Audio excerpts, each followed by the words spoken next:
Okay. Okay. Okay. So it shows that we are live on Facebook and YouTube. We are not yet. Let me just go ahead and hit the record button now so that I can just only say it once. So here we go. Everybody, as we get started here, we've got Dr. Day in the classroom. I know all of you have been excited about having her back and seeing how well and beautiful she is. But here's the deal. The only way this information is going to get out there is if you share it. You invite everybody to come out and be a part of this classroom where we learn and grow together. For those of you who are listening, and through BitChute, or you're listening on podcasts, which by the way is really blowing up, which I'm really excited about. Just make sure that you are invitation. That doesn't mean people have to show up. Just be invitation. That's what we're called to do. So with that in mind, we have Dr. Lorraine Day in the house, and she's going to tell us about what it's like to be a day in the life with Dr. Day. So fasten your seatbelt because we're going to learn and grow together. And I'm sure, Dr. Day, part of your routine is dancing. It's time to dance. Here we go. The Lillian McDermott Show. We love, we fear, bridges we burn, we make mistakes, then we live and learn. When life gets tough, and it seems like your best ain't good enough. If you're in need of hope, you know where I'll be right here, right here. And when you need a friend, you can count on me. I'll be right here, waiting for you.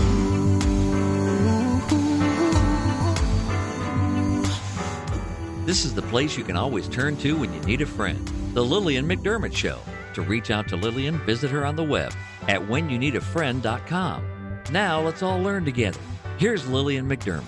Hello, my listening and viewing friends. It's so nice we can meet each other on the air on this beautiful, best day ever. And for those of you who are tuning in for the first time, because you know Dr. Day is in the classroom, please know I've been waiting for you. This is a safe place where you can go to when you need a friend. It is my commitment to provide alternative ways to heal, and it is my mission to make awareness, responsibility, and truth a part of our everyday life. And I hope you, my listening, as well as my viewing friends, will feel empowered to embrace a new truth and live the life of your dreams. Now, imagine that you were told that you had days to live, or that you were going to die if you didn't do chemotherapy. Imagine if you believed that, and that you just took that and said, that's my fate. Well, not Dr. Day. Dr. Day was days away from, she was in hospice. She was told that if she didn't do chemotherapy, which she didn't, that she would die. And during that time, she had a transformation. And she was able to, even with a God that she didn't even acknowledge or recognize, was able to have a conversation, a real conversation with her creator about life. And it was completely transformative with her. And I'm sure that after 25 years of having conversations with God, I'm sure she's created a routine. And this routine is going to be exposed today in the classroom with Dr. Lorraine Day, because she is willing to share, and brutally share sometimes, because sometimes it's hard to hear what she has to say. But it's, if it resonates with you, again, she is being invitation for you to listen. You can accept the invitation, or you don't have to accept the invitation. It's your choice. Now, if you have any questions today, make sure you type in a Q and write your questions down. And then we will try our best to get these questions answered throughout the pod class. And so if you're on YouTube or Facebook, or later on in BitChute or on podcast, you always have an opportunity to join us here live. So since it is our sole purpose in life to give and receive love and knowledge, I am so grateful that my other mother is here in the classroom, Dr. Lorraine Day. Thank you, Dr. Day, for being in the classroom today. Oh, you are muted again. This happened yesterday and something is happening today. Dr. Day, I think this is spiritual warfare. So, okay, can you say something? Okay, Robert, can you take a look at this because she does not look like she is muted. We're going to take care of it. How about now? What did you do? What did you do? What happened? Well, it went just automatically muted and I didn't touch anything. So I just unmuted it. So that happened yesterday too. And we didn't have you muted on this. I can see when you're muted. Yeah. But anyway, welcome. Thank you. Thank you. I'll keep my eye on the mute to make sure it doesn't automatically mute again. Yeah, we need to figure out why that's happening too, because that happened yesterday with Tim Smith, who is the inventor of Avazia microcurrent technology. And so every time he'd go to talk, he was muted. So, and we would unmute him and he would get muted again. But anyway, let's figure it out. We'll figure it out because you have a lot to talk about today. Dr. Day, share a little bit about what you've been doing since you last visited the classroom. Well, I'm working on my newest book. And what's it called? It's called The Planned Deliberate Destruction of America and the World, Who's Doing It and Why. I want a copy of that. Yes, I will give you a and copy. when are you going to be when it's going to be published? Ready, probably in about 3 months. You won't have a lot of time. You don't have that much time. There's a lot of destruction going on right now. Yes, and I don't have that much time to actually get it printed because I'm sure they'll shut down the kinds of things that I'm printing because they're so Make it an ebook. Make it an ebook. Well, I will. I have so many things to do. I'm trying to do it on ebook, make almost all of my things available on ebook. Nice. That takes some time. And I have so many other things that I have to do at the same time, but I'm working on it. I actually have somebody working on it right now. Awesome. But there's one problem with the ebook though. What is? That is that they're going to shut the grid down. Then you're not going to be able to read it as an ebook. So there's something very important about having a book that you can have in your hand, because when they shut down the electrical, you're not going to be able to read it on your. So can you do it a PDF?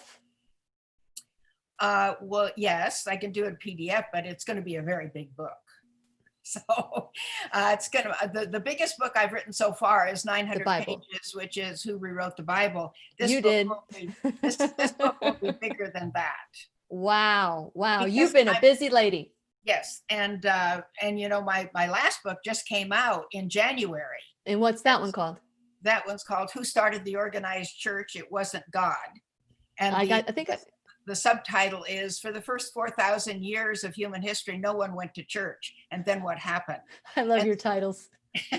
So that one just came out in January, and I've been working on this book for several years. But as you know, I was taking care of my husband for 4 years before he passed away. And so I've had a lot of things to do with his passing and then, just getting these books done. So I expect it to be ready in about 3 months. In fact, within a week, I'm going to start editing it. I'm really all done with the book. I just have to edit, and it takes a while to edit because obviously I can't spend full time doing that. I would love to, but I've got a whole lot of other things to do. So, well, I will tell you that Dr. Day is a phenomenal writer. She is the only one. So in my book that I am in the process of writing, I told everybody that they needed to do maximum 1,000 to 1,500, or actually it was 300 words. And Dr. Day came back and said, 300 words? I won't be able to say anything, just say hello. And so I said, okay, just write and just send me what you have. Let's just make it 1,500. I think it was like 3,000 words, and every single word had me at the edge of my seat. And I'm so excited that Dr. Lorraine Day is a contributor in my book, and I'm thrilled about that. So Dr. Day, you have had 25, 26 years of you're going to die if you don't have chemotherapy, and you chose your truth. You chose what you understood and what you knew. And here we are 25, 26 years later, and you have created a routine for yourself. You have created a life for yourself. And I know that you have lived with a lot of stress in the last several years, being a caregiver and a loving wife.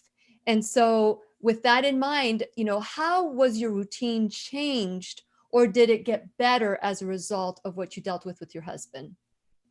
Well, going through what I did with my husband, he was not only did he lose his memory because of his massive hemorrhage after his surgery that the doctors put him on blood thinners, and they should not have. And I asked them not to. But it was 24/7. My husband lost his memory after that event, and I was able to nurse him back to health, and he was healthy physically, but his mind was gone. And this was 4 years of this. And then he started escaping from the house. First, he'd go out the door in the middle of the night when I wouldn't know about it. And then when I realized that I had all the doors locked up, then he started going out the windows. And then I had to lock every single window in the house. And then he became incontinent. And then I had to change his pants about 6 or 7 times a day. And then he'd get up in the middle of the night and take them off. And there were messes everywhere. And I was also running my own business. Plus I was trying to do my writing. Plus I was handling all of his income property, apartment units, office buildings and all that in 100 miles away.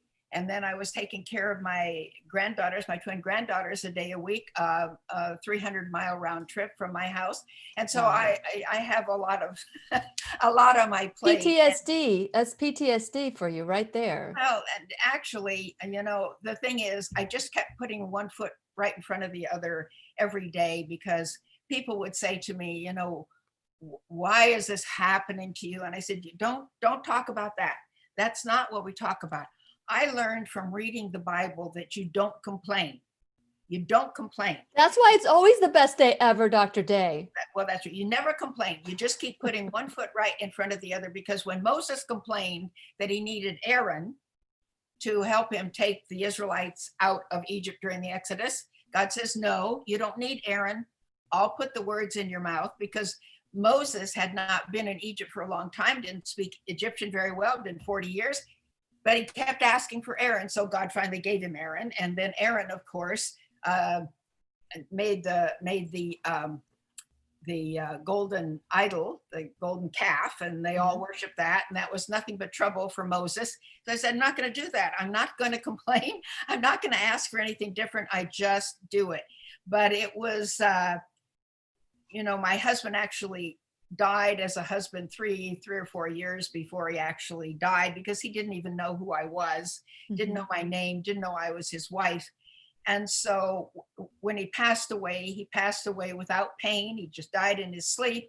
And it's the best way to leave this world. Yeah. But it was the best thing for both of us, because he became bedridden by that time. He was 6'2". He weighed 192 pounds. He was still very strong.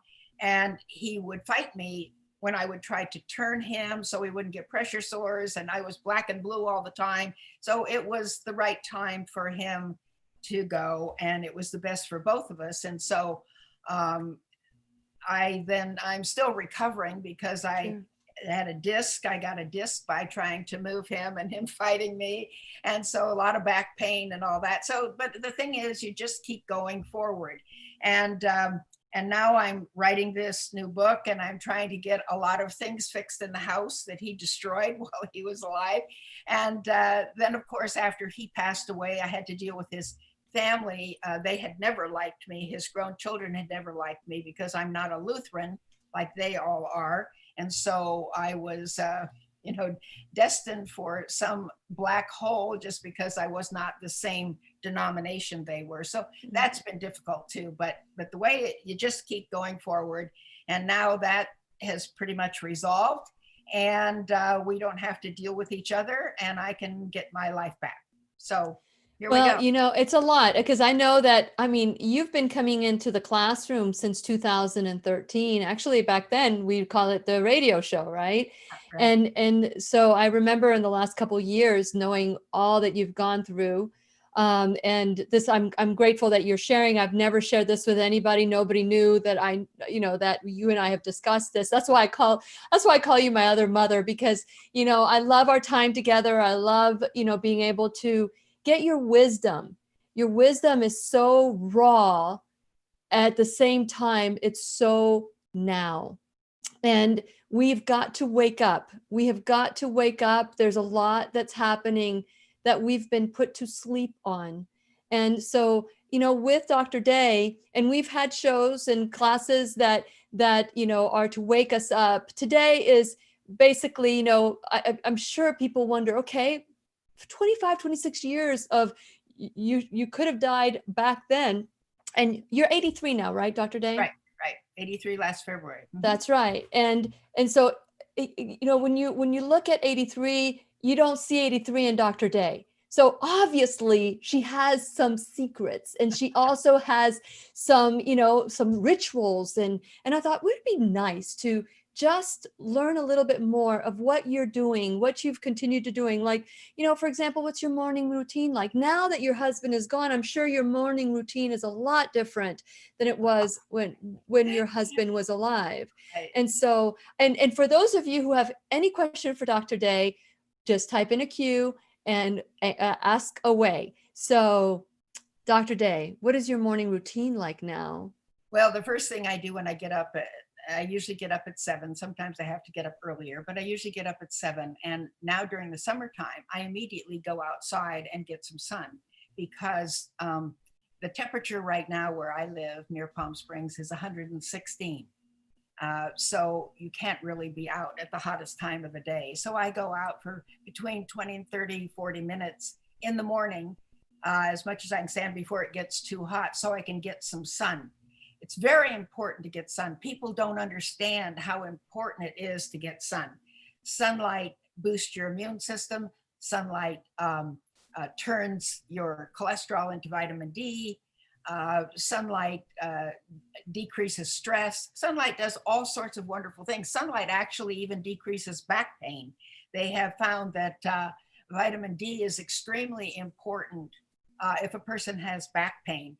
And so all of these things, so I go out and I get some sun. Now I can do it later in the day when it's winter time, but not when it's 116 to 120. I have to go out early in the morning. And then the next thing I do is I sit down at my desk and I read the Daily Reader, My Utmost for His Highest by Oswald Chambers. That is the second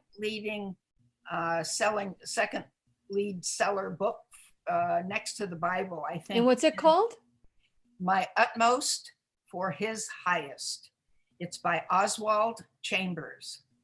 And in my starter package that contains everything a person needs to know to get well from cancer or Parkinson's or any other disease, I have a copy. I put a copy of that in there as well. Just one page a day. And by the way, I'm actually making my own daily reader as well. Oswald Chambers has nothing to do with doctrinal issues. It's just about a relationship with the Lord. Whereas mine is, I'm going into doctrinal issues, showing that God is very much different from what the churches teach. People, in fact, there's a text in the Bible that says, God says, you worship a God that's just like yourself.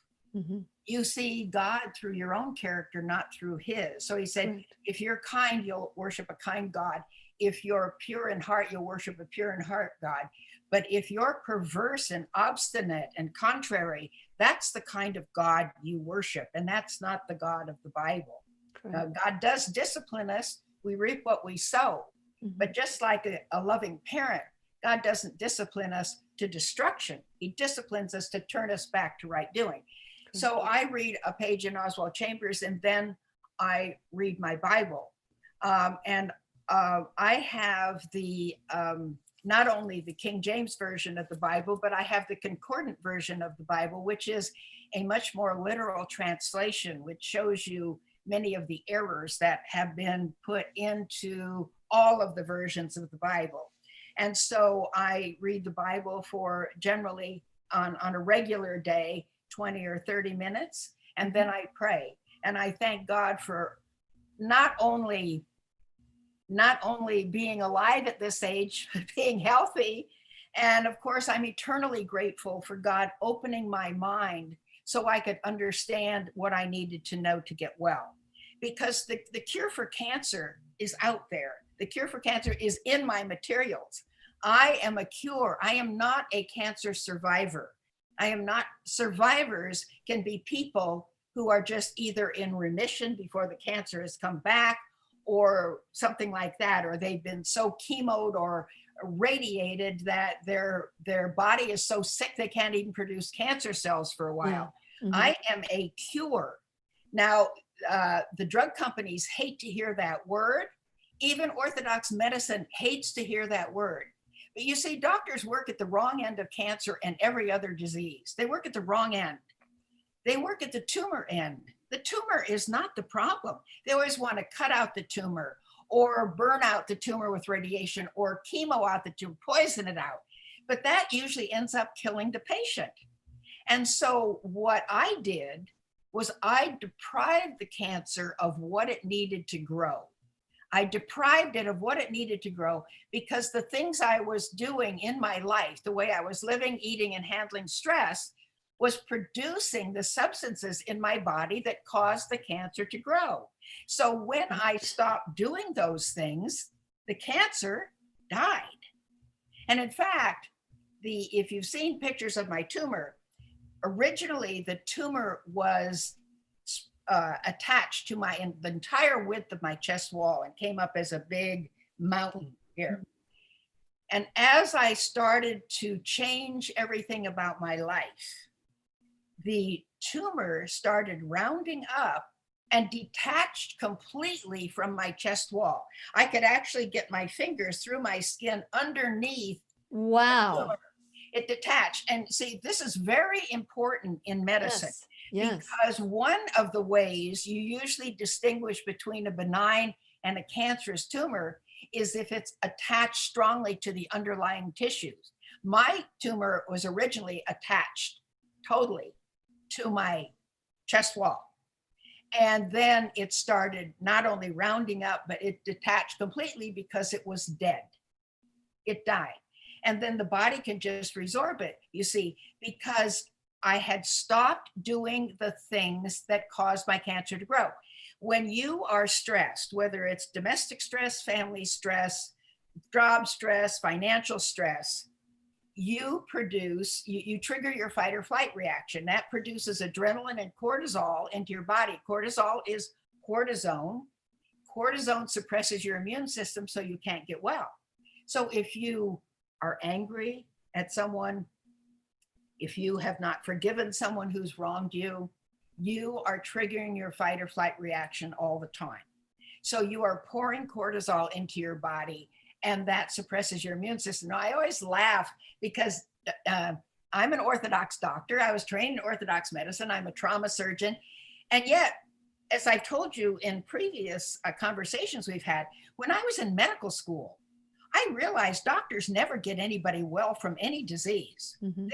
They give you drugs, and drugs don't cure disease, and they cause more diseases. And that's why I became a trauma surgeon, because if you're run over by a truck, if you're shot or stabbed, you fall out of a building, that is not caused by the way you live, eat, and handle stress. That's an accident. And I can put you back together again and you can go live your life. But diseases are caused by the way we live, think, act, eat, and handle stress. So the answer for cancer is out there. You know, I think I've mentioned this to you before. What's the greatest thing anybody could do in medicine or science right now, for which they would get the super Nobel Prize? Find the cure for cancer. They right? can't. Yeah. But for 100 years of Nobel Prizes, they've never found one cure for one disease. For 100 years of $1 trillion of research funds given out by the National Institutes of Health, they've never found one cure for one disease. And here I say, I know the cure for cancer because I do. But you see, it's only a cure to the general public or to Orthodox medicine is if it's a quick fix. Oh, just take this pill and you're cured. or just get in this device and they'll zap you and you're cured. No, they don't want to change anything about their life. The cure for cancer has been in the medical literature for years. It's just nobody has put it together because it's got 10 steps and you've got to do all of the 10 steps in order Well, to do well. Dr. Day, not only, okay, so people that want to or have a cure for cancer, or that they've been able to dissolve tumors and do things that are not chemotherapy, radiation, or surgery, are at first they come out, everybody's all excited, but then the smear campaign happens. There's a great documentary called Cancer, the Forbidden Cures that show exactly this throughout life. And then it's like Dr. Day, I'm sure that if I look up Dr. Lorraine Day, it would be something called quackery.com, or, you've made it when you're in that particular website, right? Because now you've gotten somebody's attention and the job is to discredit you, which is basically what's happened pretty much since I was born. That's how they condition our brain. And so, we're part of this, and this is part of waking us up, which is, what if everything you believe is a lie? Right. But then there's the other side of that. But what if everything you thought was a lie is true? So those are some of the things that we have got to wake up and say, let's not get attached to what we think is real. We've got to be about, that intuition that you received from God, from that higher power as well. Well, first of all, let me also tell you there are a number of things out there that say they cure cancer. I tried all of them. I've got a DVD called Sorting Through the Maze of Alternative Medicine, What Works, What Doesn't, and Why. I discuss 60 different types of alternative medicine, and I show you why none of them work, because I've tried them, all right? And the point is, you see, if you have your foot run over by a bus, the first thing you have to do in order to have your foot survive is to get the bus off your foot. All right? You just have to get the bus. Really? Yeah, well, see, but that's how simple it is for what I'm talking about curing cancer. Sure. You can put all sorts of creams on your foot while the bus is on it. You can take all sorts of pills. You can meditate. Your foot is not going to get well until you get the bus off of it. So all of these things, I tried ozone and 714X and the Rife generator. The thing is, you've got to stop doing the things that cause the cancer. So you can do all of these other things. They're not going to work at all. You have to stop doing the thing to get the bus off your foot. See, that makes sense. That makes a lot of sense to me. But for some reason, we've bought into the, my registered service mark is you can take a pill, you can take responsibility. It's not that I'm against the pill. What I am for is doing everything. And I remember my first conversation with Dr. Day. Dr. Day says there are three causes. There are three causes of disease, and it's malnutrition, dehydration, and stress. And every time I say that, I think of Dr. Day. Stuff like that is hard to hear because we don't want to believe that we're causing our own illness. How see, that's what you have to do. I admit every day I gave myself cancer. I was stupid. I'm asking the world not to be as stupid as I was. After all, I'm a doctor. Doctors know nothing about health and almost nothing about disease because we are brainwashed. We are brainwashed to give out pills, pills, pills. But I understood that even when I was a medical student, that you don't get well with pills. So I am against pills. You know why? God calls all drug medications sorceries and witchcraft. Because what happens, you see, that's in Revelation 18:23 for anybody who wants to look it up.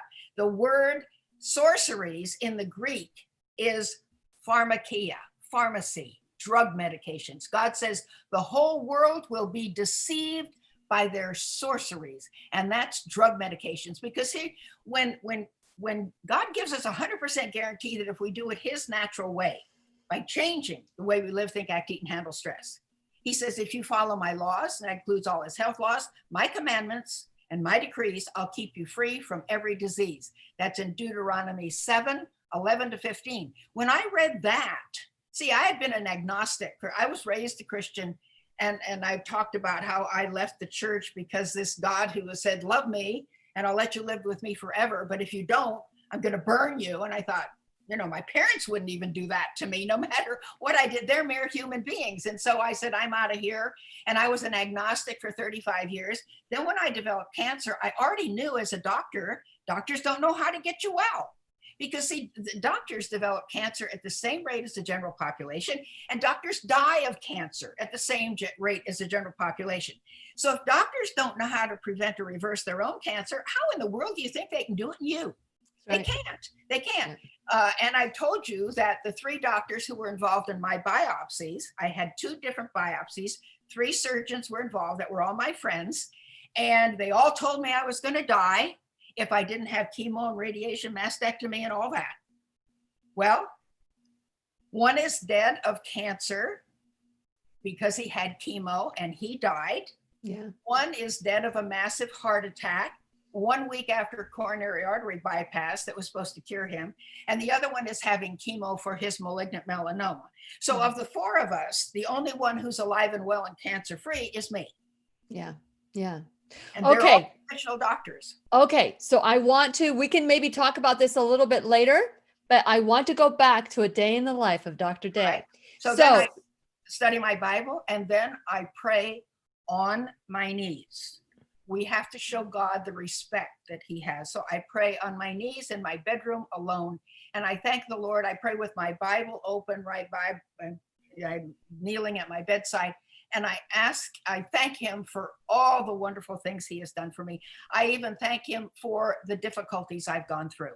Because you see, when you seek the Lord with all your heart, this is what's so important about the era that we're living in right now. I'm talking about since March. Okay. If you are seeking the Lord with all your heart and you are studying your Bible, I don't mean reading a passage here to make you feel good. This is not about us. This is about knowing him. We have to know him. He's only written 1 book about himself. Nobody studies it. Nobody studies it. They think they can run their life, right? Except we don't know what's going to happen a year from now, an hour from now. We don't know, but he does. So if you're seeking the Lord with all your heart, studying his word, and you're not going to find God in a church, because you can't find God an hour a week any more than you can become a doctor by going to medical school an hour a week. All right. You can't find God. You've got to study on your own. You've got to pray. You've got to do that. So I then thank the Lord for all that he's done for me. And then I just talk to him. If I've got problems, I talk to him about my problems. I have a very extensive prayer list, and I go through 1 column. I ask the Lord to bless all of these people that are on my prayer list. And then I read the names, silently to the Lord of 1 column of those. So because of there every day. And so then I can start my day. So then the next thing I do is I go on the internet and I gather articles that are important to put on my website at goodnewsaboutgod.com, which is the political articles and particularly what's happening right now. What I wanted to say was, when you are searching for the Lord with all your heart, then the only thing that can happen to you is what God allows. If you're searching for the Lord and reading his word and searching for him, then you are under his protection. Now, that doesn't mean that nothing bad will happen to you. What it means is nothing bad will happen to you except what God knows you need to go through to refine your character and get you closer to him. You are not going to be subjected to random violence. All right. However, if you are not searching for him with all your heart and studying his word, then you are under the protection of the adversary, and you are subjected to the most heinous random violence that the world can bring to you. So your only protection is to be with the Lord. That's your only protection for what's going on now. It's your only protection. So then I start my day and I go to the internet to pick out the articles because I post new articles almost every week. Right now I've got, there's a problem with that computer over there. So I didn't get them posted Monday, but every Monday morning, I have these articles posted and they're on my website at www.goodnewsaboutgod.com. And there's much about the coronavirus and what's going on and why things are happening, because I predicted this 20 years ago. I predicted that this was going to happen 20 years ago. I didn't predict that it was going to happen first with the pandemic, but I predicted all of the other things. I knew there were going to be pandemics because the Bible says there's going to be pandemics. It calls it pestilence, but that means epidemic diseases. Epidemic diseases, cashless society, famines, all of those things. So I have articles about that on my website. And so then, of course, then I have breakfast, and usually my breakfast is oatmeal and fruit. And of course, I still drink 4 to 5 to sometimes 6 carrot juice or green leafy vegetable juice, organic, fresh juice every day, plus a number of glasses of water. And then I start my day. Now, my day, I have to run the business. And so I've got bills to pay for myself, and I've got bills to pay for the business, and I've got to keep track. I now have 30 SKUs. So I've either produced my DVDs or I've got 30 productions, including my books. I'm now on this next book will be my 10th or 11th book. I can't remember which. And then I've got 9 DVDs and a number of CDs. And so, plus I have a lot of catalogs that have to be redone, and reprinted. So I've got to take care of all that, plus just the business of running the business, making sure everything's going fine and the orders are getting out, and there are always other things to do. And so I spend my day doing business, and most of my writing is done on 1 day a week. So you write 1 day a week, and you do some work in the morning. Now, after you have your oatmeal, do you work out? Do you have any exercise? What's your form of? I work out, but usually in the evenings. I don't work out in the mornings. I'll do stretching exercises in the morning, but then I have built a gym in one of my garages. I have a number of garages, and one of them is half warehouse and half gym. And I have every piece of equipment that you would find in a gym. And so I do my workout, but since I've had the back problem, I've had to do that very gingerly as I'm getting well. But, I have all the things. I have a stair stepper. I've got all the things for your arms, for your legs, everything in my house. And I did that because I didn't want to go to the gym and listen to their horrible music. Music is just horrible. So what about lunch? Do you have a lunch? What kind of lunch do you have? What does it look like? I have lunch. Either I will have soup or soup and a salad, usually vegetable soup, potato soup, generally homemade, and then a salad, and then generally in the evening I will have fruit, or I'll have just more salad or something like that.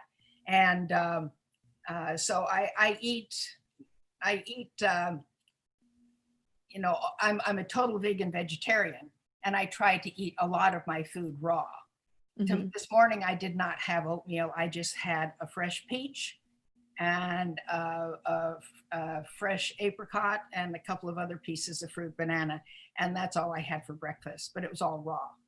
And so, because when you eat raw food, you eat the enzymes, and enzymes are very life-giving and very anti-aging.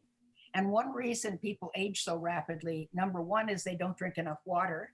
And so you become like a prune instead of like a plum.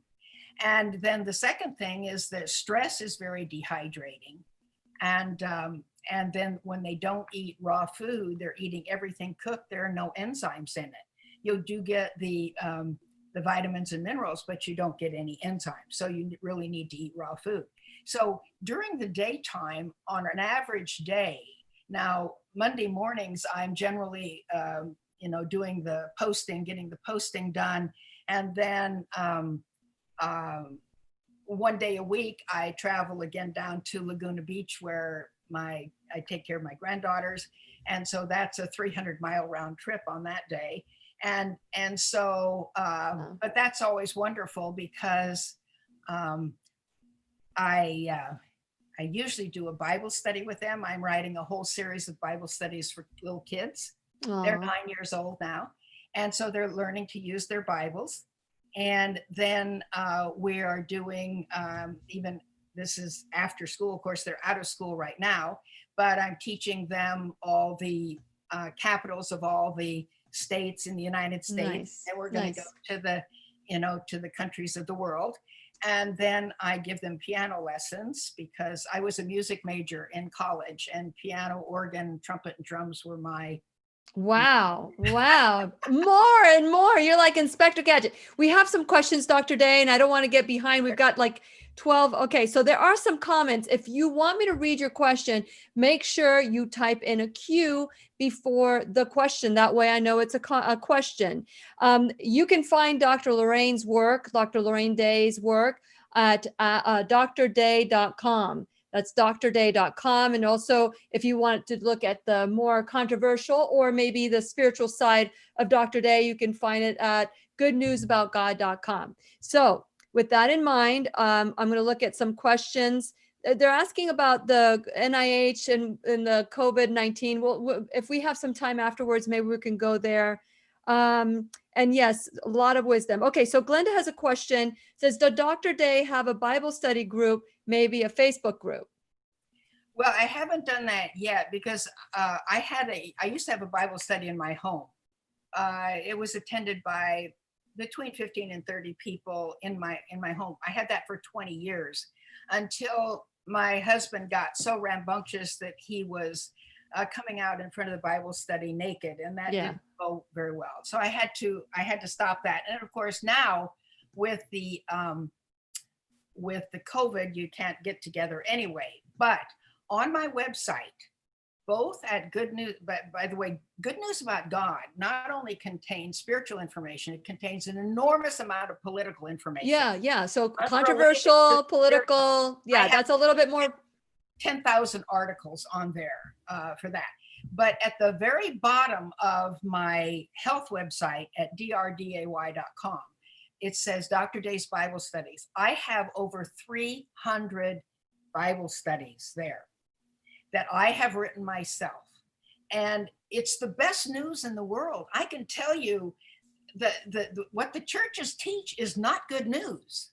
It is not good news. You would not do that if your neighbor burned his child to death because he disobeyed him. You would think he should go to prison or go to the electric chair. But with God, it's just fine because God can do anything. No, we are made in the image of God. If we wouldn't do that to our children, God wouldn't do that to us either. Well, I have a theory that the Bible was kind of tweaked by people that wanted to control and fear. I believe in a loving God.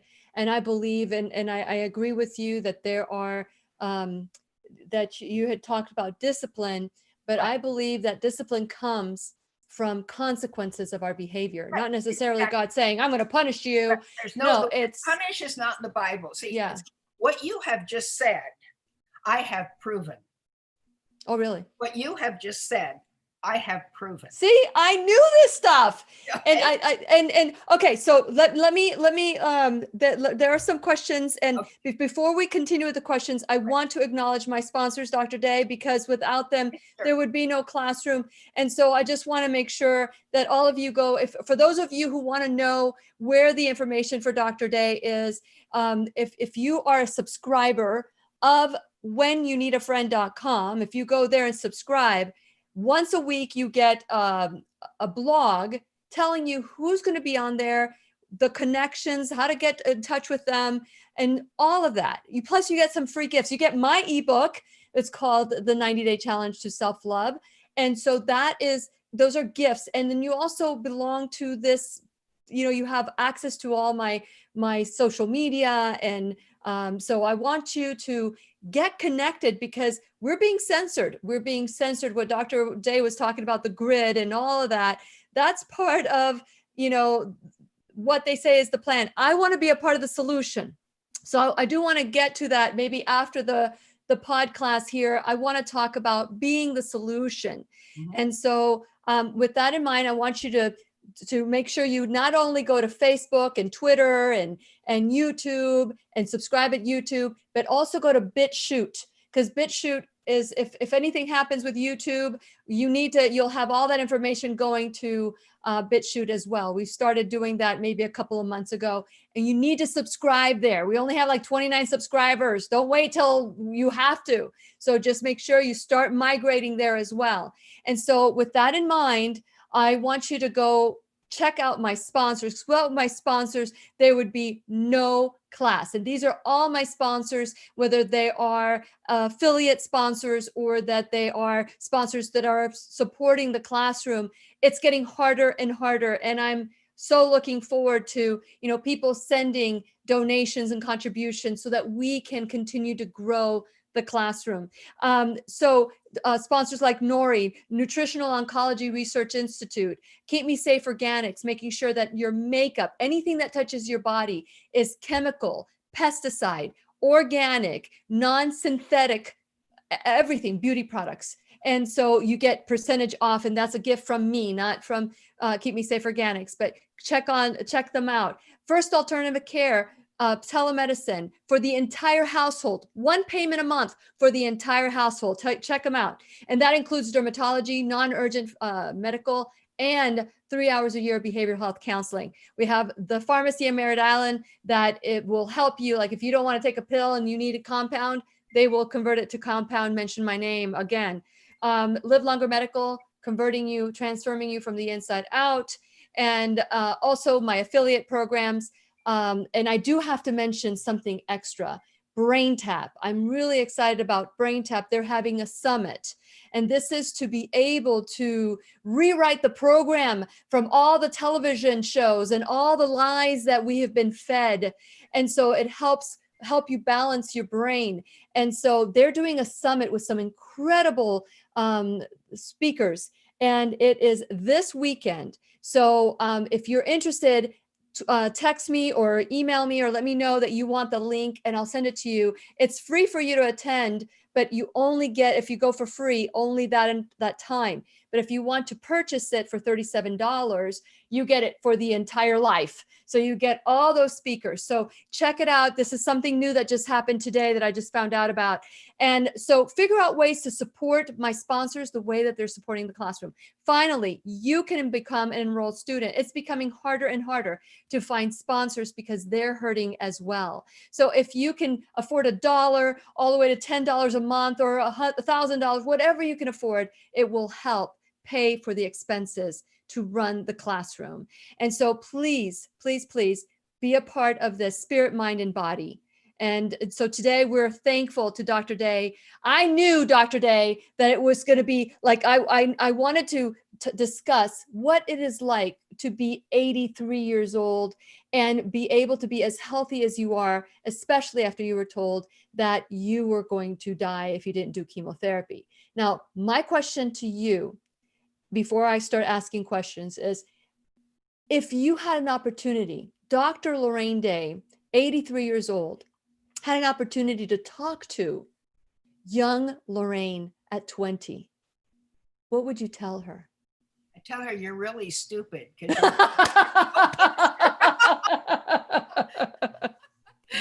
you see, it is that honesty that rubs people the wrong way, right? But I love it. I love it. Because you see, I thought every 20-year-old thinks they're invincible, but I had to go through all of those things. I recognize this. I understand this. You know, in my most recent book, and I'm not going to spend much time on this because I know that your audience may not be interested, but The Last Message to the Earth, according to the Bible, is the Elijah message. And I know what that is, and I have it in my most recent book.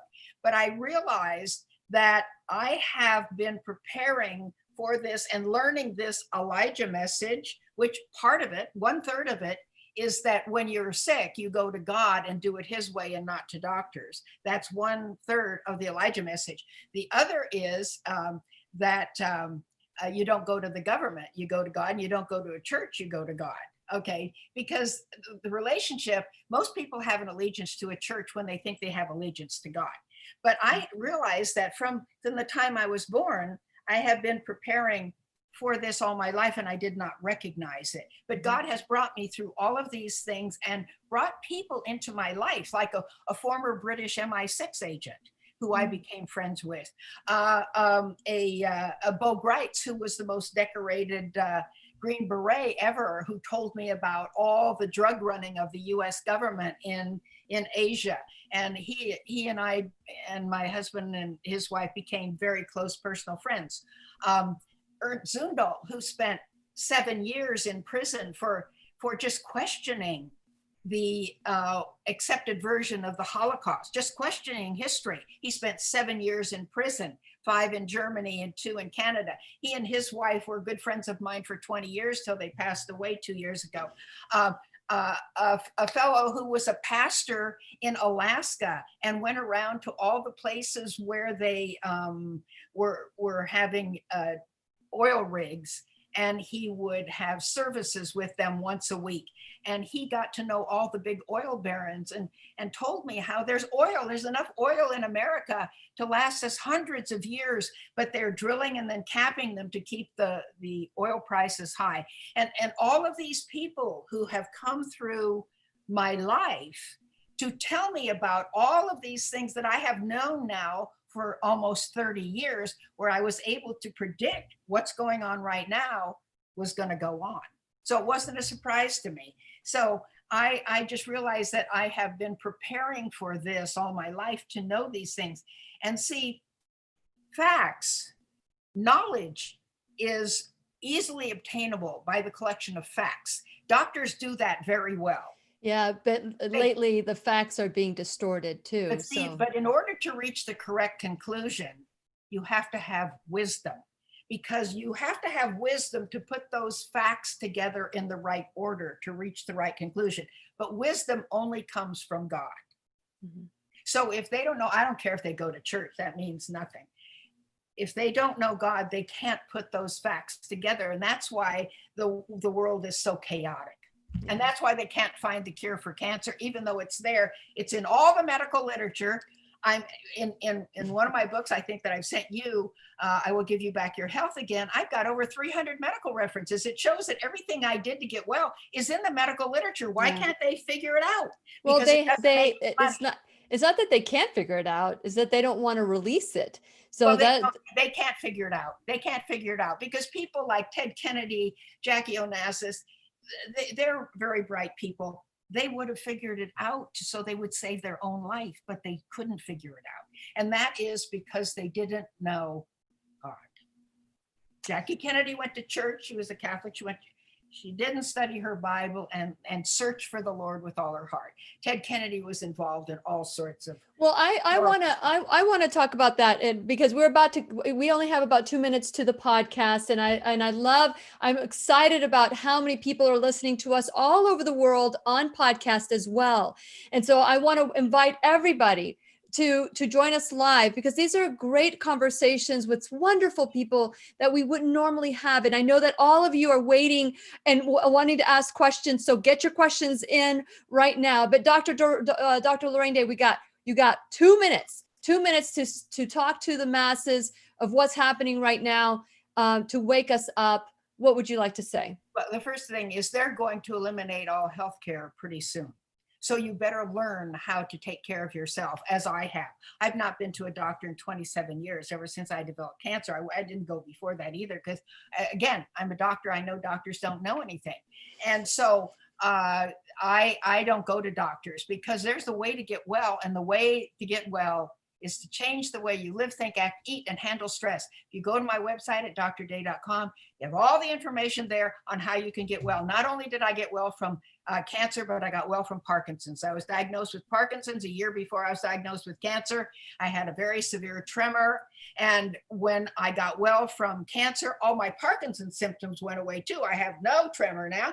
And then I realized all the diseases are caused by the same factors, the way we live, think, act, eat, and handle stress. They have plans to eliminate healthcare. Okay, so you better get ready. And you can take care of your own health. You don't have to go to a doctor. You don't have to, unless you get run over by a truck, then you need a trauma surgeon. But for diseases, no. And yet everybody, as I say, I agree that I gave myself cancer. You don't have to do that to yourself. Well, I tell you what, all of you who are waiting on the side, Dr. Day, you can find the 10 steps on drday.com. And we are going to continue our conversation with all the teachers' pets. So write all your questions that you have, because we are going to continue to learn together. Thank you, Dr. Day, for being my other mother that I absolutely adore. And please remember, we'll be right here waiting for you worldwide at whenyounneedafriend.com. This is Lillian McDermott and Dr. Lorraine Day, wishing you love, peace, joy, and unexpected abundance. Make it the best day ever. Good job. The opinions and advice expressed on the Lillian McDermott radio show are intended for the individual callers and guests on the program and are presented to our wider audience solely for general educational purposes. Please act responsibly and consult personally with your own medical, psychological, or nutritional expert before taking any steps to improve your life. There's a lot of things, lots of topics that you can talk to Dr. Day about. And so I wanted to stay on track with the day in the life with Dr. Day, because you are muted. So figure out how to unmute yourself. I can tell you're muted.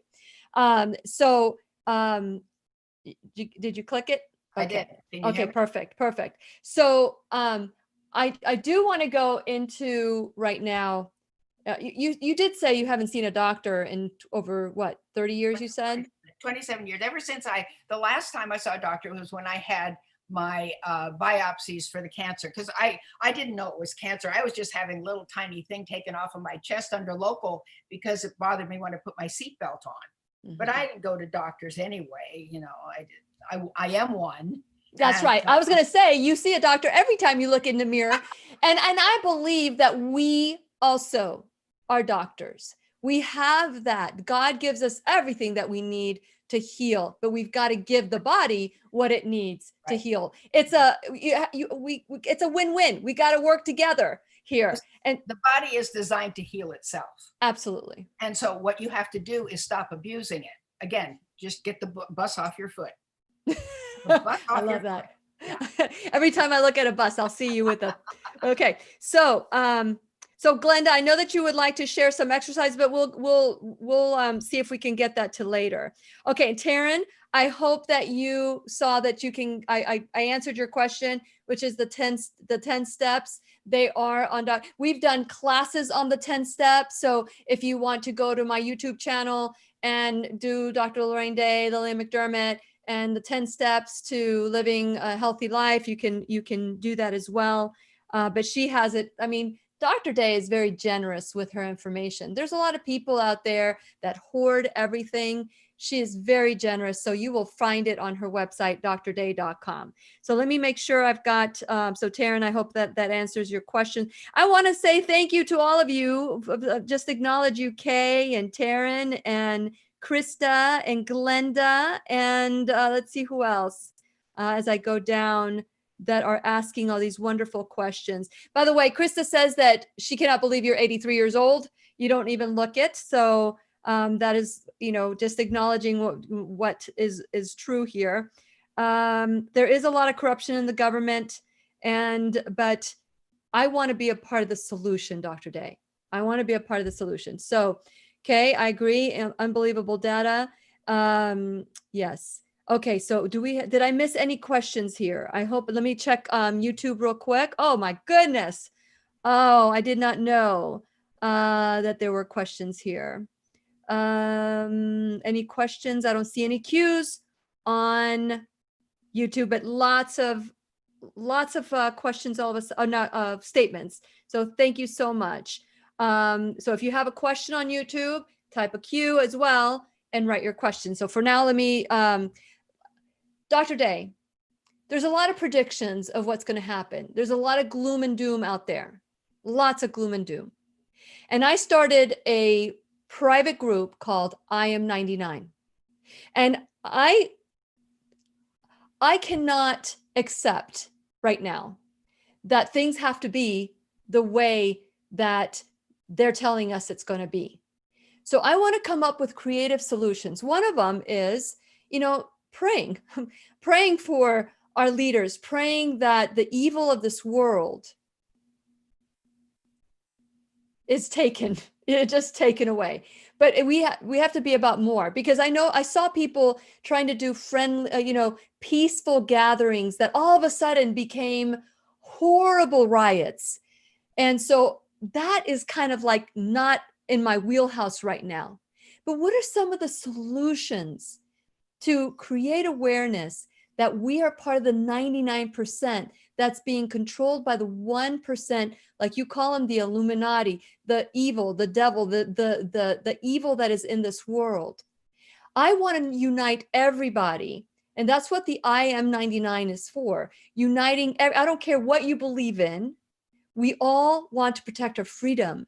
And we all want to unite, because they keep dividing us, Dr. Day. And if they keep dividing us, the 99 have become 45%. Then 45%. Then we're down to 25%. Then we're down to 12%. Then we're down to 6%. Then we're down to 5%. Then we're down with 1%. So they keep breaking us down by fear, lies, manipulation, and more lies. So I created I Am 99, but it's not about what's going to happen. It's how do we stop it from happening? And how do we become part of the solution, Dr. Day? Well, I can tell you there is a solution. First of all, I'm all ears. What people don't recognize is they don't recognize the big picture. Yes, the COVID-19 is a ruse.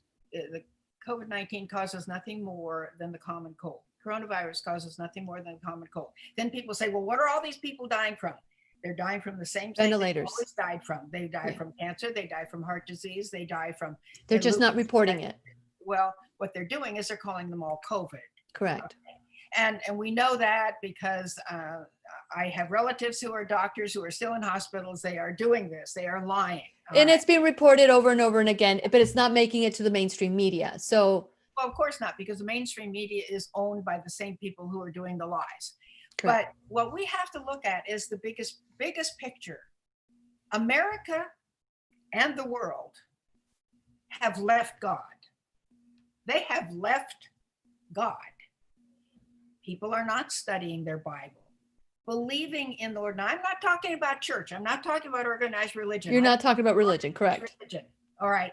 I'm talking about a relationship with our Creator, one-on-one, and studying the Bible. And indeed, I had told you in the last session that you say you believe in a God that's good. And I say, and I have proven that. And the way I've proven that is that because when I had cancer, and the only one who gave me 100% guarantee that I would be well if I did it his way was God.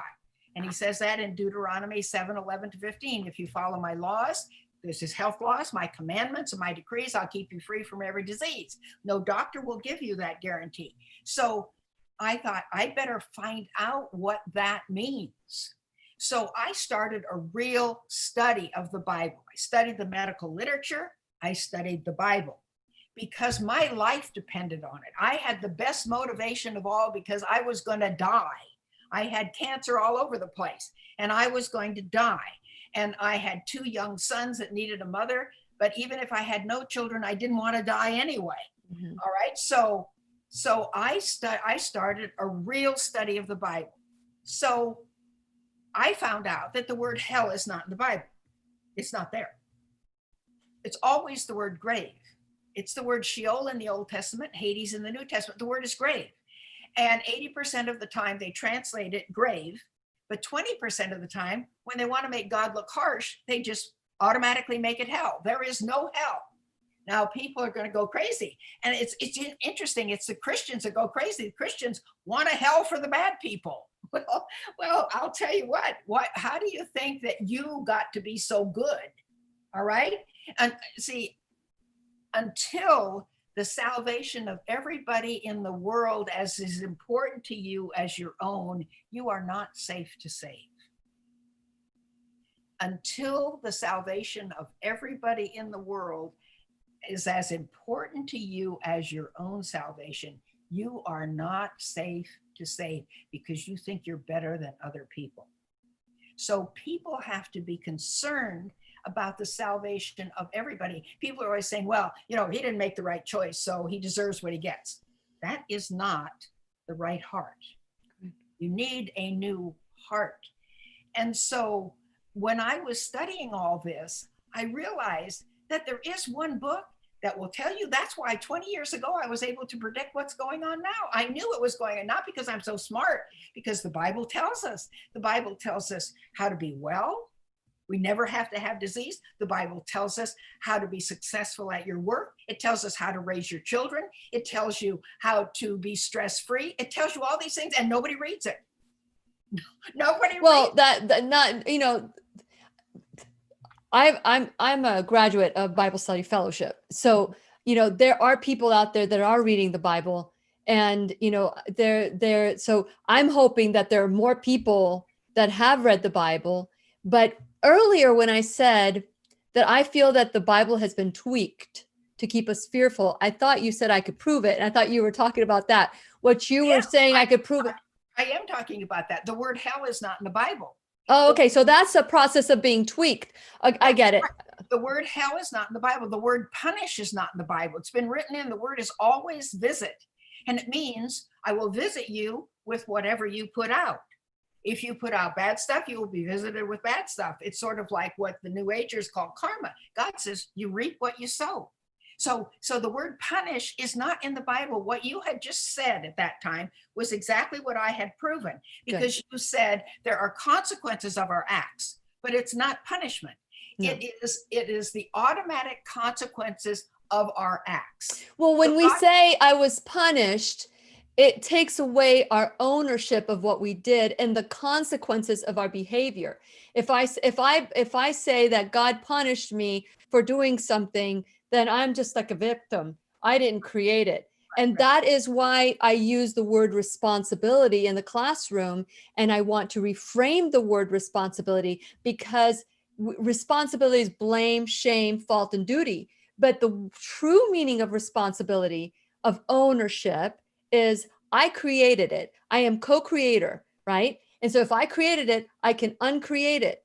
Right. And so if I look at responsibility as empowerment and freedom, that it truly leads to that. But still, with all that, and by the way, I have a page in my website at whenyouneedafriend.com with the 100% responsibility 4 questions. I encourage all of you to do that, to go and anything that you have where you feel victimized, and just answer those 4 questions, and it will lead you to that freedom and empowerment that I'm talking about. So Dr. Day, when you say, when I hear you say that until the soul of somebody else is important as your soul, soul of everybody else, everybody else is as important as your safety and your salvation. You're not safe. But there is a population. It's like we are surrounded by these evil people that are manipulating and controlling us, and they're closing in. And the masses that are being closed into it's easier to just succumb to whatever you're being told, versus standing up and saying, this is not right. So that the person who stands for truth is ridiculed by the media, turned into a victim, a villain. And so with that in mind, how do we, with that pure of heart, help the world heal when everybody's at free will feeling like a victim? actually, everybody doesn't have free will. Everybody thinks they have free will. But again, if you read the Bible, you see, when you have a daughter, I don't know if you have other children, but when your daughter was 2 years old, did you give her free will? No. No, of course not. Of course not, because she would have killed herself. She could have run out in the street and gotten hit by a car. You didn't give her free will. There's that bus again. Let's get that bus out of our foot. God did not give us free will. See, what the church teaches is that, and this in my book called If Jesus Died for All, Why Can't He Save All? And so the first chapter is, when God created humanity, did he have a plan? And here's what the churches teach. Yes, he had a plan. He created billions of people, gave them all free will. Wait, if he gave them all free will, he lost complete control of his creation. He couldn't answer a prayer. He couldn't do anything because he lost control. Because God controls all the circumstances of our life. What I'm saying is, you've got to look at the big picture. Everything will turn out good in the end, but not right now. Okay, everything will turn out good in the end. Because what has happened, I said, people have left God. I know there are some people studying their Bible, but it's a minuscule percent compared to everybody in the world. Yeah. Minuscule. Even the people who go to church, there are 2.2 billion Christians in the world. Almost none of them study their Bible. I understand. I totally, I understand. They don't study it. They believe what they hear. And so the thing is that God is saying, okay, if you don't want me, fine, I will step back and I will let the adversary take over and show you what life is like if you want him to run your world. And that is what is happening, because God has to allow sin to get as evil as it can get, because the only way the universe will be safe from sin in eternity is for everybody to see how bad sin can get and say, I don't want it. And that has not happened yet. Okay. So what can I do because I want to unite the 99%? And we have a question. And by the way, Tammy, in YouTube, I was going to ask Dr. Day to do this, and maybe I'll work with Dr. Day so that we can do this together. But is there any way, Dr. Day, that we can do a Bible study together? Maybe the book of Revelations, or maybe just a study where it's 30 minutes and we have homework. Because listen, don't just repeat what Dr. Day says, research it yourself. Because if you just repeat what I say or what she says or what somebody else says, you're a parrot. Right. Listen to it. I don't care who the source is, verify it. Verify it. Read it for yourself so it's your truth, not a repetition of somebody else's truth, which is what's happening today. We're being conditioned with movies. We're being conditioned by, all these riots that are happening. And if you don't believe a certain way, your rights are being taken out. Research it. We did a class with Dr. Day that had more than 50,000 views, Dr. Day, and they demonetized it. So, what did I make on that one? Like $15, not much to pay my bills. Yeah. So with that, would you let's talk afterwards. If this is something that would work for your schedule, maybe we can do something together where we can do this, because I know, Dr. Day, it's difficult being you, because it's difficult being me. No, it's not. I've been used to be. I understand that, but used to being. Bitch, you're 83. I'm 57. So if 83-year-old Dr. Day is talking to 57-year-old Lily, right now, I see so many people I love so lost and repeating what the mainstream media is saying. I feel disempowered. I don't like how that feels. So that's why I started I Am 99. I want to invite all of you to go to I Am 99. It's a Facebook. Just click on it, and you have to answer 3 questions, and they're very important questions. And one of the things that you need to be respectful of one another. We have to be kind. And I don't care what if you're a Democrat, Republican, if you're black, white, orange, blue, I don't care if you believe in God or you don't believe in God. We all come together to create a plan to take back our life. And so, Dr. Day, I feel disempowered right now. I don't feel disempowered at all. I don't feel disempowered at all because I know the long-term plan. Again, this is the great controversy between Christ and Satan for the hearts of mankind. This is the war between good and evil. And so evil has to prosper so much that people recognize how bad evil can get, because most people, and the evil ones, don't recognize how bad evil can get. No. And only when it comes down on them. And let me just briefly tell this, that most people will not turn to God in this era. They will die not knowing God, and many will die extremely evil. But the Bible tells us they will all be resurrected for the judgment. The ones who don't go to heaven when Jesus comes, which will be relatively soon, by the way, because that's what all this is. Can you give me a time? Can you give me a time? Because I am ready. No, but there's going to be a lot of bad stuff that happens before that. And again, it's all in Revelation. I have every chapter of Revelation in a Bible study on my website. Can we do that together, though? Can we do Revelation together? Yeah, sure. Okay. And so the thing is, it's all going to turn out good in the end. It's all going to turn out really, really good in the end. But there is a process that everybody has to go through, because God is not going to force people. No, God, just like, when your child was 2 and you said it's bedtime, and he or she would lay down on the floor as 2-year-olds do and say, I don't want to go to bed, I don't want to go to bed. And all you had to do was walk into the bedroom. And that little 2-year-old in 30 seconds would be in there with you. All right. Did you force him or her? No. Did they think they came in of their own free will? Yes. Did you know how to get them there? Yes. God knows how to get us where he wants us. The best thing that ever happened to me was to have terminal cancer. Sure. The very best thing. It got my attention. I changed everything about my life. And that's why I am 83 going on 40. All right. Because I changed everything about my life, and everything I do is anti-aging, and my brain works as good as it did when I was 20. All right. So nobody has to be sick.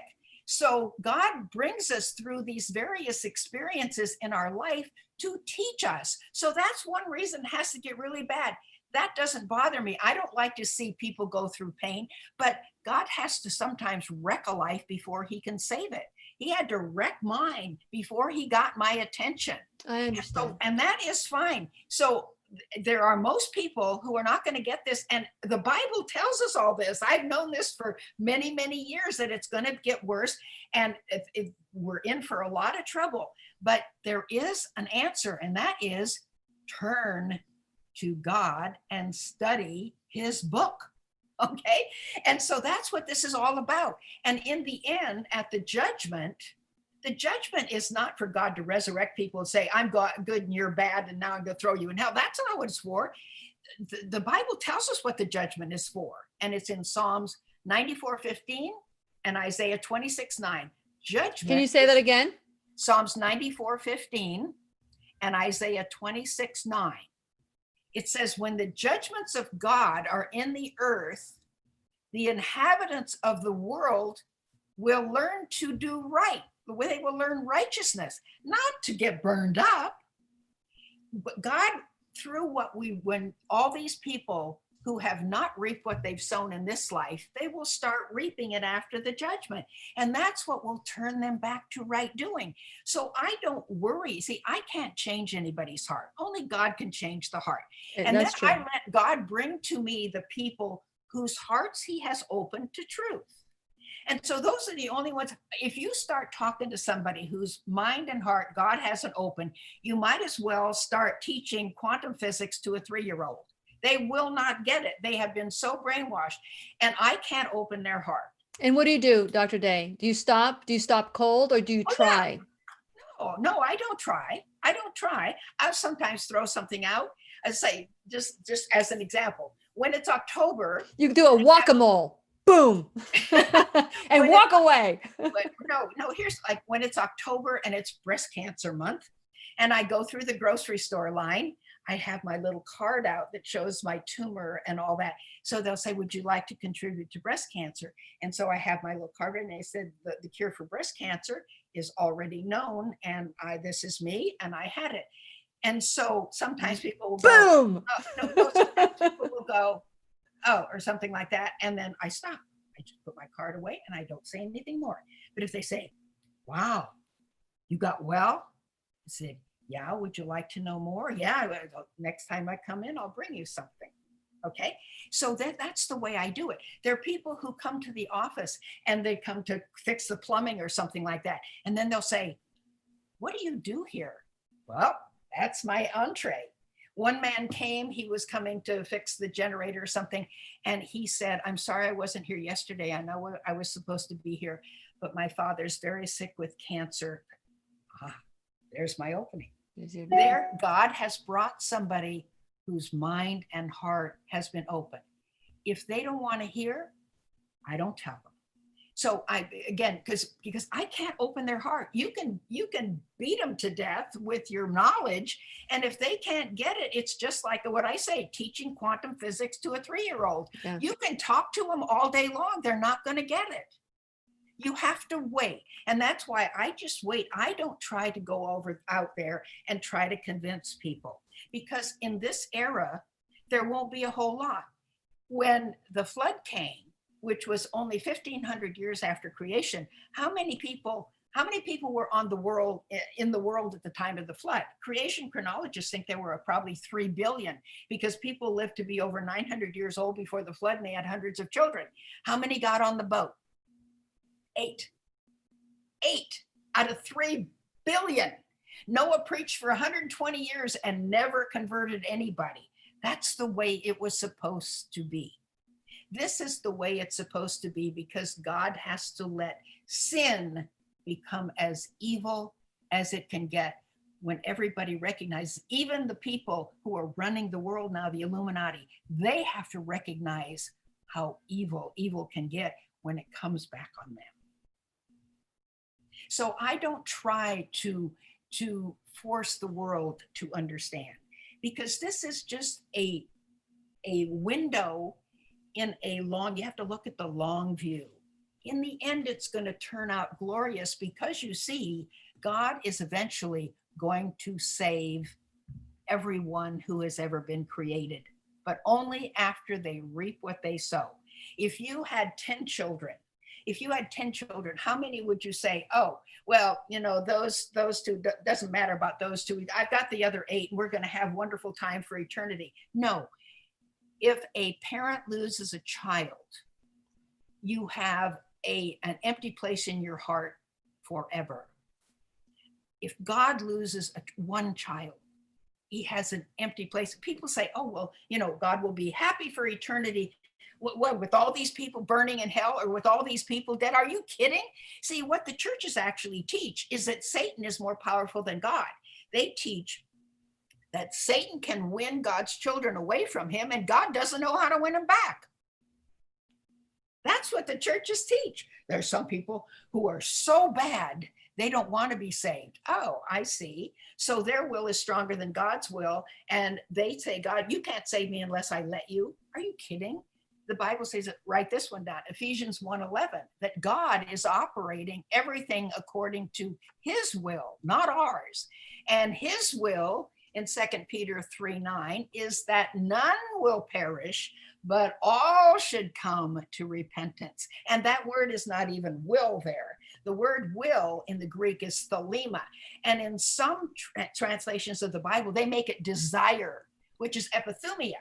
It's not that. That's why I looked at all these words. See, the word is actually boulami, which means intention. It is God's absolute intention that everybody is going to be saved after they reap what they sow. Now, is that good news? I think so. That's the word gospel. The word gospel means good news. What the churches teach is good news for them, but not good news for anybody else. Correct. But God says it's good news for everybody. God is God. There is nobody that is beyond his reach. So when Amen. they do bad things, then they'll reap what they sow, but not to eternal annihilation. Not to eternal annihilation. Jesus said, I came not to destroy men's lives, but to save them. So you see, it is good news, but it's down the line a ways. All right. So we're just going through one era now.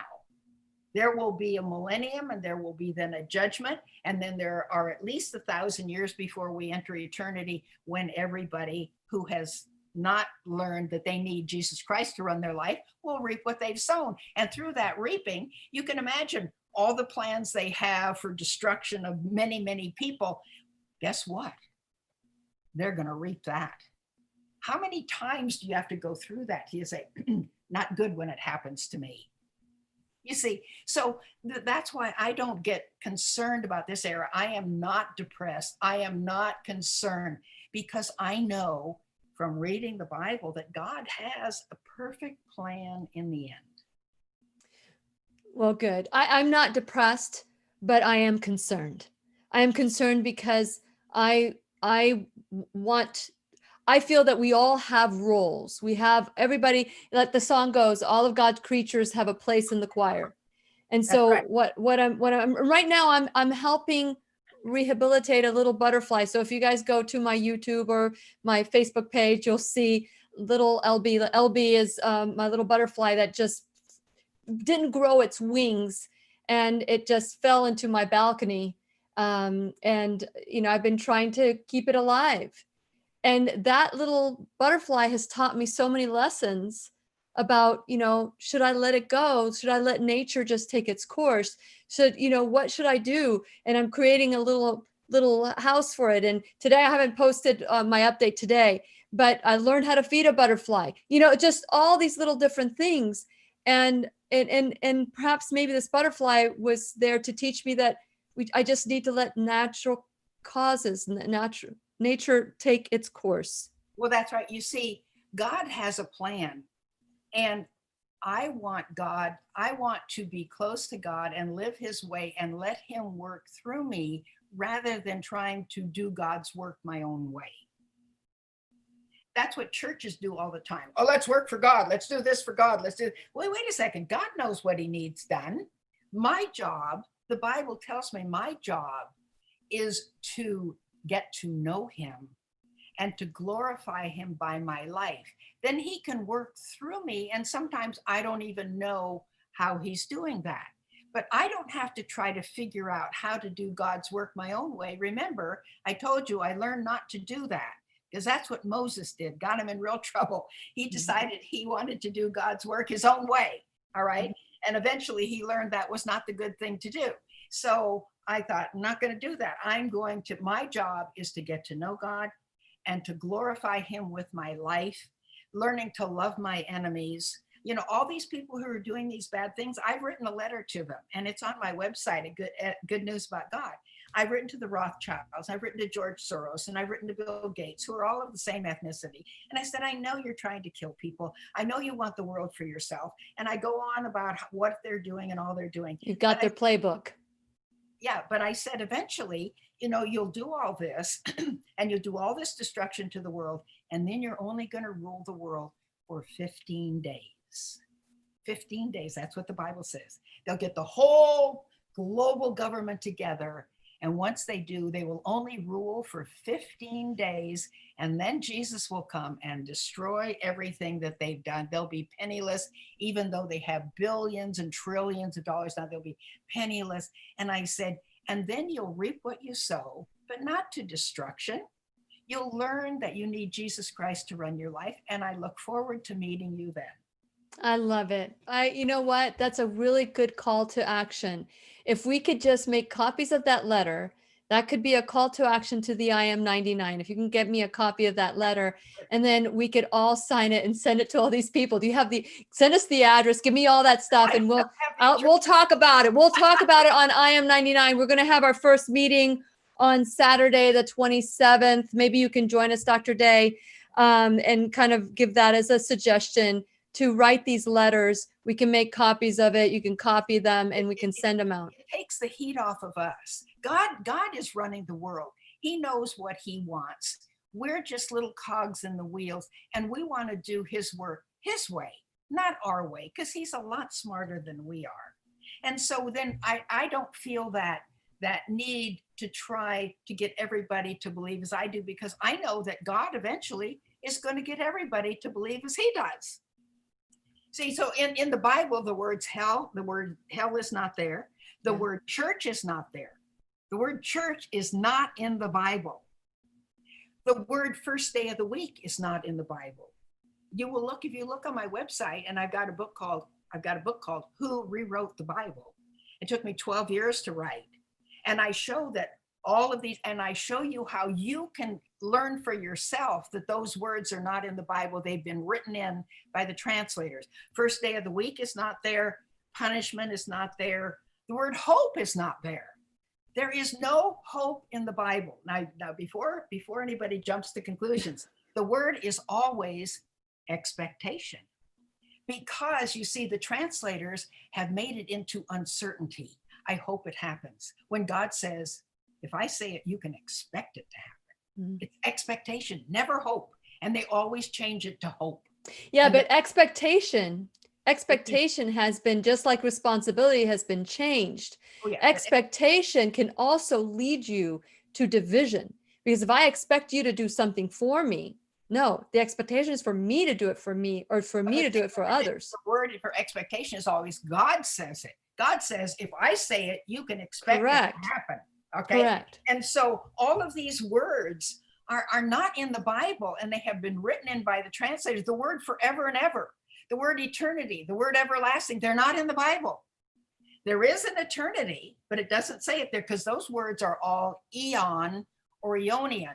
And the Bible tells us that the word eon is a period of time with a beginning and an end, because the Bible talks about the conclusion of the eons, which occurs before we enter eternity.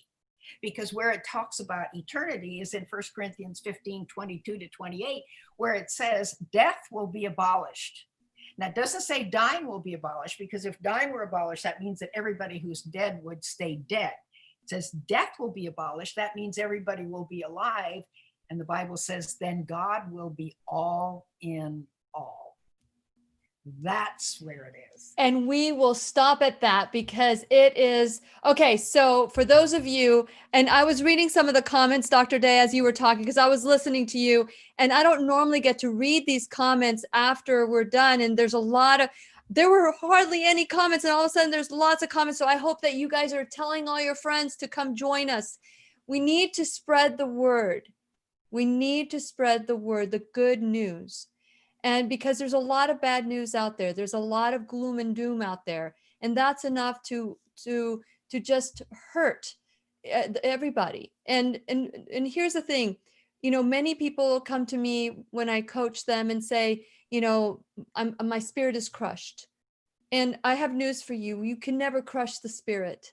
We might think our spirit is crushed, but God knows it is not crushed. It is whole. And so we've got that expectation that God keeps us whole. And so with that in mind, we've got to be I want to invite you all to go to the I Am 99, to go to like me, follow me, and all that, because we're going to talk about, with Dr. Day and I are going to talk about what we can do about the Bible study, because I'd love to do that. And also I need for you guys to subscribe, because when we decide to do this, if you're not watching, you're not going to know. So you will get a blog every week. You also get all the classes sent to you. So there are benefits to being a subscriber. And if we get shut down, at least you know where to go. And so just keep an eye out for this, because it's going to happen. And so I want to encourage you to go to the I Am 99, and perhaps the solution is to have Dr. Day join us and help us write these letters to make evil know that we know the end of the story. God wins. Good wins. You take one O from good, and you get God. And so we've got to be about the solution and the end result, because that is the only way we can pass the harsh times and make it more palpable. Right. And so, Dr. Day is always, so there are some comments here, and I just, so Dr. Day, if you ever go back and you watch this, if you open it with the chat, you'll be able to read the comments. And I love all the amens. And yeah, maybe the next time we can talk about FEMA camps, and we can talk about, but you guys need to like and make sure that this goes viral, because the only way we're going to wake people up is that at the right time, they find us. At the right time, they click on it. And all of a sudden, things start making sense. They realize that we are living in a television show, and we are part of the unpaid actors that have no idea that we're being duped. This is all a show. I'm not talking about the Lillian McDermott radio show / classroom. I am talking everything that you're seeing in the world, on social media, with your politicians. Everything that you thought was good may not be. So I just want to encourage you to not only wake yourself up, but be the part of the solution. Don't just be talking about the gloom and doom. Let's talk about the win and how we're going to do this together. And I hope that you will join us at I am 99. And it's all caps. The I am is all caps, 99. So Dr. Day, one final word before we go, because we could probably talk for 3 or 4 hours, which we have done. The whole point is, this is all really good news if you look at the end. The end result is good news. Thanks for that reminder, by the way. Hard times. I went through hard times with my cancer, but in the end, it was good news. God got my attention. I got well. God has a plan. He's going to save everybody eventually. And for the people who don't think so, then I say to you, how do you think you're better than everybody else? See, God loves everybody the same. There's nobody beyond the reach of God. So the end result will be good. This is just, we have to look at this as a time period in the progression to the end result, which will be fantastic. I needed to hear your words today, Dr. Day, because it's been even, I know some of you guys are saying that you follow Harry Vox, and we just recently had Harry Vox. I don't know if you know who he is, Dr. Day, but he has very much the same values, the beliefs about what's really happening in the world. And he was in the classroom not too long ago, last week. He was on Thursday. And I said, I'm done with the gloom and doom. I'm done with the gloom and doom. I want some solution. That's why I am 99. Please join us on I am 99. I want to have millions of all the people so that we could all work together for the common good, which is to unite and to listen to God's word, and to listen that we cannot, if we try to reinvent the wheel, if we try to recreate something that God's been able to do over and over again, we will get lost. So we've got to thank you, Dr. Day, for helping me and helping us. And you know, I normally don't talk about religion in the classroom, but I do talk about spirituality, because I believe that there's many ways to get to our Creator. There are many ways.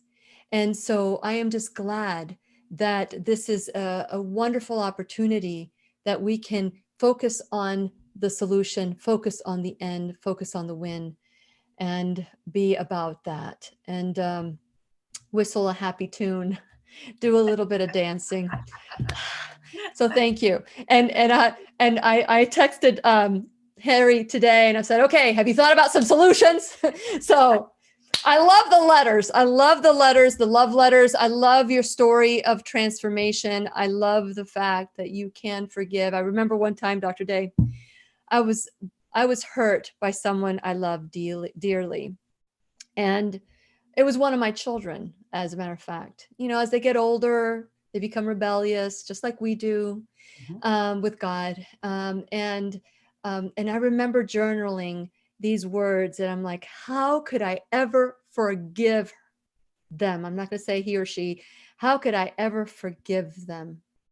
And what came back to me at that moment was the way I've forgiven you. Exactly. the only reason that we couldn't forgive is if we're perfect and we've never hurt anybody else. I told you the experience that, I found out that my husband had his 30-year younger girlfriend living in our summer house. And it was a big scandal to the university, which, because there's 10,000 employees, it's like a small town and gossip travels fast. And I was angry and I was humiliated and all that.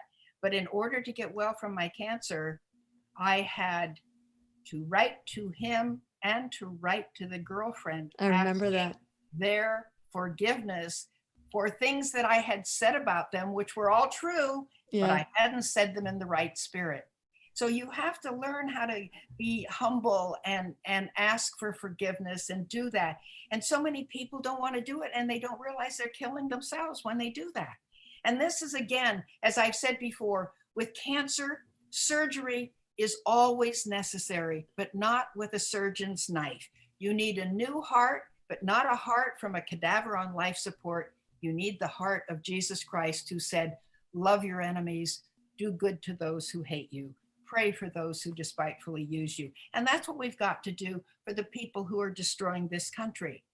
But we're going to meet them again someday after they've and just think about this. Wouldn't you be rather be in our position than in their position and have to look forward to all the reaping of what they've sown?